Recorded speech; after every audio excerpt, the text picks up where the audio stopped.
আসসালামু আলাইকুম। দর্শকের কথা অনুষ্ঠানে আপনাদের সকলকে আমন্ত্রণ জানাচ্ছি। আজকে আমরা প্রথম যে কমেন্টটা পড়ব সেটা লিখেছেন সুহানা ভ্লগস ঢাকা। সামনে নির্বাচন, কিন্তু তারপরও বিএনপির নেতাকর্মীদের চাঁদাবাজি ও হুমকি ধামকি থামছে না। বিএনপির পাতি নেতাদের নিয়ন্ত্রণ করুন। এরা যাকে তাকে হুমকি ধামকি দিচ্ছে। 12 তারিখের পর ধর্মু বিএনপির পাতি নেতাদের অতি উৎসাহী সমর্থনের কারণে ভোট কাটা যাবে। এই যে মন্তব্যটা আমি পড়লাম, এই মন্তব্যটা প্রথমেই পড়লাম যে আমার মনে হয় এই মন্তব্যটা আগামী নির্বাচনে আসলে কি ধরনের ফল হতে যাচ্ছে, অথবা মানুষ ভোট দেওয়ার সময় তাদের চিন্তায় কি ধরনের ঘটনাগুলি থাকবে সেটা বোঝা যাচ্ছে।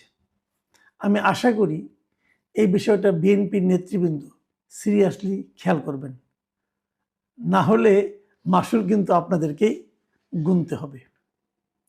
সাথী আক্তার লিখেছেন, শুনেন, জামাত কেমন সেটা কোনো নারীর সাথে অন্যায় না হওয়া পর্যন্ত সে নারী বুঝবে না। বাসিত লস্কর লিখেছেন, ভাই আমার বাবা অনলাইন বুঝে না, তাই বলে কি ভোট দেবে না? আমার চোখে 20 জনের মধ্যে একজন জামাত পাওয়া যাবে।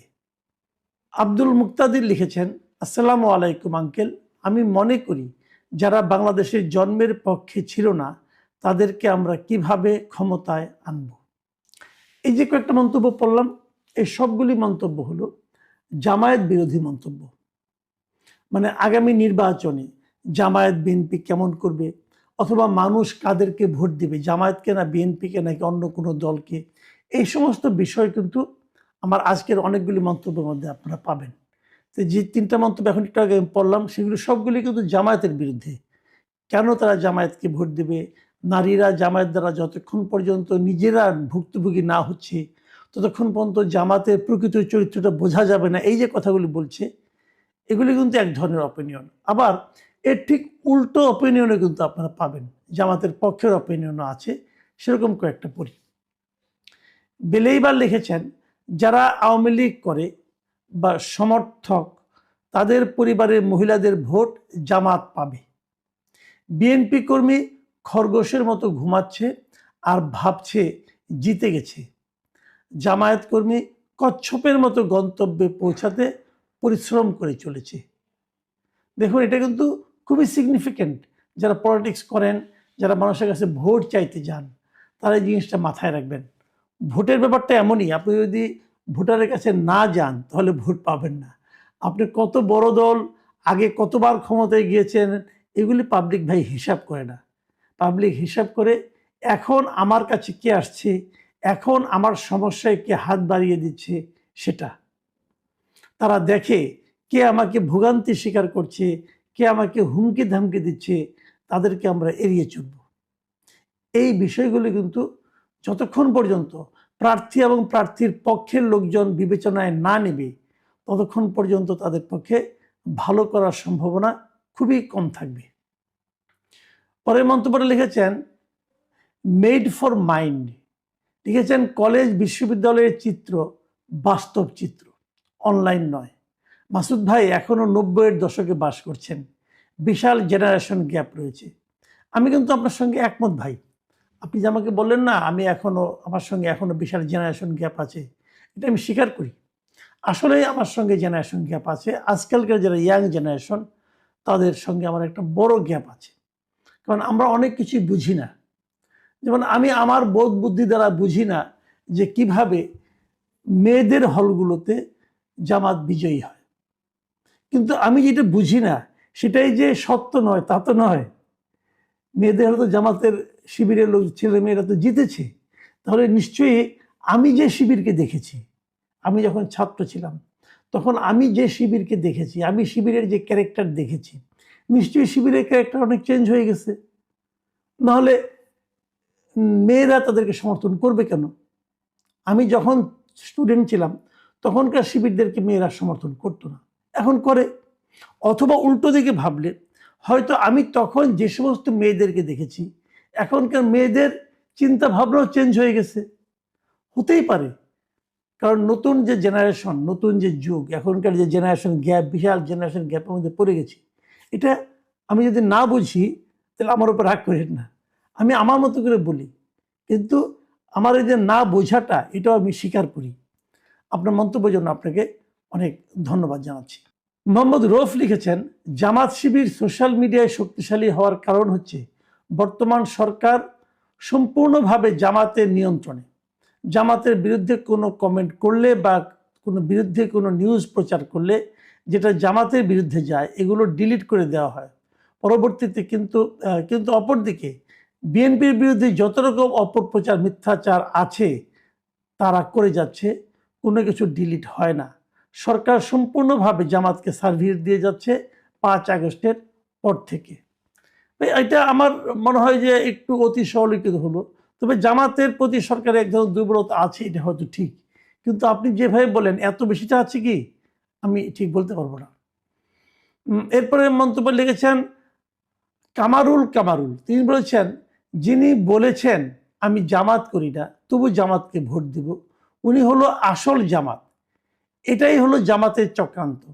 তারা অনেকেই কমেন্ট করে সাধারণ মানুষ সেজে, যাতে মানুষ মনে করে সাধারণ মানুষ জামাতকে ভালোবাসে। দেখেন, এই মন্তব্যটা আমি পড়লাম এই কারণে যে আসলে এই ধরনের ঘটনা কিন্তু ঘটছে।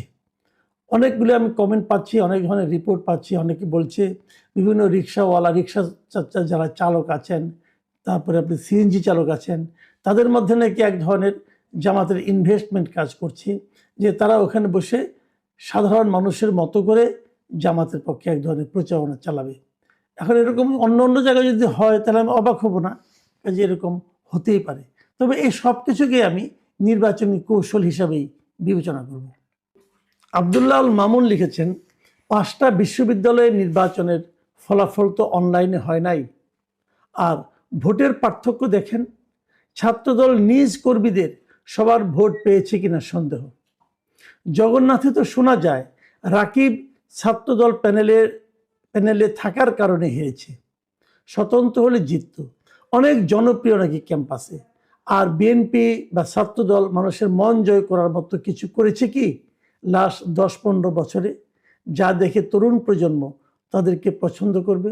দেখেন, খুব ভ্যালিড একটা কোশ্চেন কিন্তু মিস্টার আব্দুল্লাহ মামুন করেছেন, যে আপনি সেটাই পাবেন আপনি যা করবেন। উনি প্রশ্ন করেছেন যে গত 10-15 বছরে বিএনপি অথবা ছাত্রদল তারা কি মানুষের মন জয় করার মতো তেমন কিছু করেছে? এখন বিএনপি তো বলবে যে আমরা তো দৌড়ের উপর ছিলাম, আমরা কখন করব। হয়তো ছাত্রদলও একই কথা বলবে। কিন্তু প্রশ্ন হলো, দৌড়ের উপর তো জামাতও ছিল। হ্যাঁ, এটাও ঠিক, জামাত এবং বিএনপির রাজনীতির ধরনটা একরকম না। জামাত গোপনে করেছে, তো বিএনপি করে নাই। এখন যে কৌশলটা কার্যকর হবে সেটাই তো থাকবে, সেটাই তো টিকবে, তাই না? ওয়াসিম আকরাম লিখেছেন, মুক্তিযুদ্ধ পরবর্তী প্রতিটি সংবাদপত্র অনলাইনে আপলোড করা দরকার। সাবস্ক্রাইব করার মাধ্যমে সাধারণ মানুষ যেন সেগুলো পড়তে পারে। আমরা দেশের অতীত জানি না, আপনি প্লিজ এই বিষয় নিয়ে কথা বলুন। মিস্টার ওয়াসিম আকরাম, আপনি খুবই চমৎকার একটা কথা বলেছেন। এখন হয় কি, মুক্তিযুদ্ধের ইতিহাস বারবার পরিবর্তন হচ্ছে, এক একজন এক এক কথা, এক এক কাহিনী বলছে। আপনি যে কথাটা বলেন, আমি এটা আমার পরিচিত অনেককে বলবো, যদি তাদের সামর্থ্য থাকে তারা হয়তো বা চেষ্টা করবে যে মুক্তিযুদ্ধের পরবর্তী অন্ততপক্ষে মানে 70 থেকে 80 পর্যন্ত এই সময়ের পত্রপত্রিকাগুলো যদি অনলাইনে তারা যদি দিয়ে দেয়, তাহলে হয়তো যারা দেখবে তারা সাবস্ক্রাইব করে দেখবে। এরকম কোনো ওয়েবসাইট এখনো আছে কিনা আমি ঠিক শিওর না, আমার মনে হয় থাকতেও পারে। আপনি নিজেও অনুসন্ধান করুন, আমিও অনুসন্ধান করার জন্য কয়েকজনকে বলেছি। যদি আমরা পেয়ে যাই আপনাকে জানাবো, আর যদি না থাকি তাহলে আগ্রহী যারা আছেন তাদেরকে অনুরোধ করব যে আপনি এটা একটা কাজ করতে পারেন, এটা একটা ভালো কাজ হবে। মন্তব্যটা লিখেছেন মোহাম্মদ আশরাফুল, তিনি লিখেছেন, মাসুদ কামাল ভাই, আমি সৌদি আরব প্রবাসী, আমি বা আপনি চিন্তাই করতে পারি না বাংলাদেশ জামায়াতে ইসলামী দল সৌদি আরব প্রবাসীর শাখা থেকে মিনিমাম 10 লক্ষ সৌদি রিয়াল মাসিক ইয়ানত হিসাবে এই দলটির কালেকশন হয়। এখন যদি হয় তাহলে আমি আপনি কি করতে পারবো? লোকজন যদি ভালোবেসে কোনো একটা রাজনৈতিক দলকে অনুদান দেয়, যদি বিদেশ থেকে দেয়, আমি তো এতে কোনো আপত্তি দেখি না। কারণ এটা তো প্রবাসী, তারা তাদের কষ্টার্জিত আয় থেকে দিচ্ছে, দিতেই পারে। অন্য দলকে দেয় না কেন? অন্য দলের নাম তো ব্যবহৃত হয়। বিভিন্ন দেশে, আমেরিকা, ইংল্যান্ডে কিন্তু আওয়ামী লীগের, বিএনপি, জামাত, জাতীয় পার্টির শাখা দল আছে। যদিও এরকম শাখা দল থাকাটা আমাদের আরপিওতে নিষিদ্ধ, কিন্তু তারপর তারা রেখেছে। এবং আমাদের এই সমস্ত দলের যারা শীর্ষ নেতৃবৃন্দ, তারাও কিন্তু এই ধরনের শাখা থাকাটাকে এনকারেজ করে। তো তারা তাদেরকে অনুদান দেয় না কেন? এখন তারা দেয় না, জামাত ইসলাম দেয়, এটা নিয়ে তো কোনো ঝামেলা করার কিছু নাই। তারা দেয়, দিবে। আপনি যদি আপনার প্রিয় দলকে দেন, কেউ তো না করবে না। মিজান লিখেছে, ইসলামী শাসন তো তুর্কিতে আছে, সবাই শুধু আফগানিস্তান আর ইরানের কথা কেন বলে? হ্যাঁ, এটা কিন্তু খুব সুন্দর কথা বলেছেন। ইরানে এবং আফগানিস্তানে ইসলামী শাসন থাকার ফলে কি অবস্থা হয়, এই উদাহরণটা আমরা প্রায়ই শুনি, কিন্তু তুর্কির উদাহরণ শুনি না। তবে তুর্কিতে যে একদমই পুরো ইসলামী শাসন, তাও কিন্তু বলা যাবে না। তারপরেও এখানে আংশিক ইসলামী শাসন আছে। হয় কি, যার যেটা সুবিধা সে সেটা বলে। যারা ইসলামী শাসনের সমালোচনা করতে যায়, তারা খারাপ উদাহরণগুলি দেয়। যারা প্রশংসা করতে যায়, তারা ভালো উদাহরণ দিবে, যেমন আপনি ভালো উদাহরণটা দিলেন। কাজেই এরকম ভাই চলতেই থাকবে, এটাই দুনিয়ার নিয়ম। যার যার সুবিধা অনুযায়ী কথা বলা। ফ্রি বাংলাদেশ লিখেছেন, জনাব মাসুদ কামাল ভাইকে আমার পক্ষ থেকে অসংখ্য ধন্যবাদ। আপনি সবসময় সত্য কথা বলেন, কারণ বাস্তবে কিন্তু জামাতের কোনো ভোট নেই। জামাতে ইসলামের লোকজন অনলাইনে তাদেরকে সক্রিয় থাকে, তারা বিএনপির বিরুদ্ধে যত রকম অপপ্রচারে লিপ্ত। ইনশাল্লাহ এই অপপ্রচারের জবাব আগামী 12 তারিখের নির্বাচনের মাধ্যমে জনগণ দিয়ে দিবে। তারপরে জামাতের রাজনীতির চিরতরের কবর রচিত হবে ইনশাল্লাহ। বিএনপির বিজয় সুনিশ্চিত। দেশনেত্রী বেগম খালেদা জিয়াকে যারা ভালোবাসে, তারা অবশ্যই ধানের শীষে ভোট দিবে। আর যারা বাংলাদেশের স্বাধীনতা, সার্বভৌমত্ব বিশ্বাস করে না, তারা এই বিশ্বাসঘাতক জামাত ইসলামকে ভোট দিবে। বোঝাই যাচ্ছে এটা বিএনপির কোনো একজন কট্টর সমর্থক অথবা কর্মী লিখেছেন। ভাই, একটা কথা আমি বলি, এই যে আপনি বলেছেন না যে 12 তারিখে জনগণ রায় দিয়ে দিবে, হ্যাঁ দিবে। জনগণ কি রায় দেয় দেখেন আগে। আর তারপর দ্বিতীয় কথাটা হলো, আপনি ধরেই নিয়েছেন বিএনপি জিতবে, জিতুক, কোনো সমস্যা নেই। তারপরে জামাতের রাজনীতি চিরতরে কবর দিতে চাচ্ছেন, যে এইটা বলেন না। এইটা বলেন না এই কারণে যে পুরো রাজনীতিকে কবর দেওয়ার দায়িত্ব কিন্তু আরেকটা দলের, এরকম ভাবে নয়। নির্বাচনে জিতলে আপনি অন্যদের রাজনীতিকে কবর দিয়ে দিবেন, এটা ঠিক হবে না। তার রাজনীতি তাকে করতে দেন, আপনার রাজনীতি আপনি করেন। জনগণ ঠিক করবে কোনটা ঠিক কোনটা বেঠিক। আমি নিজে আগেও বলেছি, এখনো বলি, আমি কিন্তু কোনো রাজনৈতিক দলকে নিষিদ্ধ করার পক্ষে না। এই যে আওয়ামী লীগকে স্থগিত করা হয়েছে, আমি এটা পছন্দ করি না ভাই। আমি কোনো রাজনৈতিক দলকে নিষিদ্ধ করার পক্ষে না। নিষিদ্ধ করবে জনগণ। জনগণ যদি কোনো দলকে প্রত্যাখ্যান করে, ফিরিয়ে দেয়, তাকে গ্রহণ না করে, সেটাই হবে সেই রাজনৈতিক দলের নিষিদ্ধ করার ক্ষেত্রে সবচেয়ে কঠিন কাজ। সেই কাজটা জনগণকে করতে দেন, কাউকে জোর করে নিষিদ্ধ করার চেষ্টা করেন না। আরাফাতুর রহমান লিখেছেন, মাসুদ কামাল ভাই, আমরা কুয়েত থেকে ভোট দিচ্ছি, প্রতিটা খাম বাংলাদেশে 200 টাকা করে নিচ্ছে। সরকার এইটা কেমন উদ্যোগ নিল যে আমাদের টাকা দিয়ে ভোট দিতে হচ্ছে, তারপর কালকে পরশু বলবে পোস্টাল ভোট হবে না। তাহলে কি ওরা আমাদের টাকা ফেরত দিবে, নাকি আমরা যে কাজ বাদ দিয়ে ঘন্টার পর ঘন্টা লাইনে দাঁড়িয়ে কাজ ফেলে শ্রম দিচ্ছি, সেগুলা ফেরত দিতে পারবে? এমন অথর্ব কেমনে হয় ইলেকশন কমিশন? ভাই, ইলেকশন কমিশন অথর্ব তো হয়ে গেছে, এখন কেমনে হয় এটা বলে আর কি করবেন বলেন? আমি তো শুরু থেকেই বলছি যে এই ইলেকশন কমিশনকে আমার কাছে যোগ্য মনে হয় না। তারা এই পোস্টাল ব্যালট নিয়ে যা করলো, এর চেয়ে অযোগ্যতার প্রমাণ আর কি থাকতে পারে বলেন? তারা তো এটা করেছে, কেউ তো কিছু বলেও না। এরপরে কমেন্ট লিখেছেন বিদিশা বর্মন। তিনি লিখেছেন, আমি একজন ভারতীয়, আপনার পেজটি দীর্ঘদিন ধরে ফলো করছি। আপনি নিরপেক্ষভাবে খবর পরিবেশন করেন, এই জন্যই আপনার খবর শুনি। আপনাকে অনেক অনেক ধন্যবাদ, এভাবেই চালিয়ে যান। সর্বশেষ যে কমেন্টটা পড়ব সেটা লিখেছেন মিস্টার খলিলুর রহমান। তিনি লিখেছেন, ভাই, যদি হাঁ ভোট জয়ী হয়, তাহলে দেশের 12টা বাজবে। এই কমেন্টটা যে শেষ করছি, কিন্তু ওনাকে একটা কথা বলি, আবার অনেকে কিন্তু এ কথাও বলছে যদি না ভোট জয়ী হয় তাহলে দেশের 12টা বাজবে। আসলে যে দেশের কিভাবে কেন 12টা বাজবে বলা বড় কঠিন। আবার অনেকে বলবে হা ভোট না ভোট, এই ভোটের আয়োজন করেই নাকি দেশের 12টা বাজিয়ে দেওয়া হয়েছে। জানি না ভাই কখন 12টা বাজে আর কখন কয়টা বাজে। আপনারা ভালো থাকবেন, আপনারা আরও মন্তব্য লিখবেন, আমরা সেগুলি পড়ার চেষ্টা করব।